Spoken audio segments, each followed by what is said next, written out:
Hello beginners, நம்ம இந்த வீடியோவில் என்ன பார்க்க போகிறோம்னா ஈஸியாக சப்போர்ட் அண்ட் ரெசிஸ்டன்ட் எப்படி ட்ரா பண்ண போகிறோம். ஓகே, நீங்கள் கேண்டில்ஸ்டிக் பேட்டர்னில் இருக்கீங்க அப்படின்னா லைன் சார்ட்டில் மாற்றிக்கோங்க. ஹரிசாண்டல் லைன் எடுத்து லீஸ்ட்டாக வந்து லோவாக கனெக்ட் பண்ணிக்கோங்க. ஓகே, அதுக்கப்புறம் அதை விட ஐயில் வர ஐயை மார்க் பண்ணிக்கோங்க. நெக்ஸ்ட்டு அதே மாதிரி அதோட ஐயில் வர ஐ. ஓகே, இது எக்ஸாக்டாக இங்கே இருந்தால் கொஞ்சம் நல்லாயிருக்கும். பண்ணிட்டீங்க அப்படின்னா லைன் சார்ட்லேருந்து கேண்டில்ஸ்டிக் சார்ட்டுக்கு மாறிடுங்க. அவ்வளோதாங்க. இப்படி ஈஸியாக சப்போர்ட் அண்ட் ரெசிஸ்டன்ட் ட்ரா பண்ணிக்கலாம். நீங்கள் எந்த டைம் ஃப்ரேமாக இருந்தாலும் பரவாயில்ல, லைன் சார்ட்டில் மாற்றி இந்த மாதிரி லைன் போட்டதுக்கப்புறம் கேண்டில்ஸ்டிக் சார்ட்டுக்கு மாறிடுங்க. ஓகேங்களா?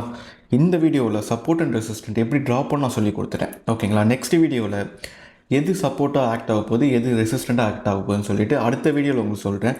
இந்த வீடியோ உங்களுக்கு ஹெல்ப்ஃபுல்லாக இருந்தது அப்படின்னா மறக்காமல் லைக் பண்ணிட்டு சப்ஸ்கிரைப் பண்ணிக்கோங்க. முக்கியமான விஷயம், நீங்கள் இன்னும் நம்ம இன்ட்ராடே பேஜில் இன்னும் ஜாயின் பண்ணல அப்படின்னா டிஸ்கிரிப்ஷன் லிங்க் இருக்குது, மறக்காமல் செக் அவுட் பண்ணி ஜாயின் பண்ணிக்கோங்க.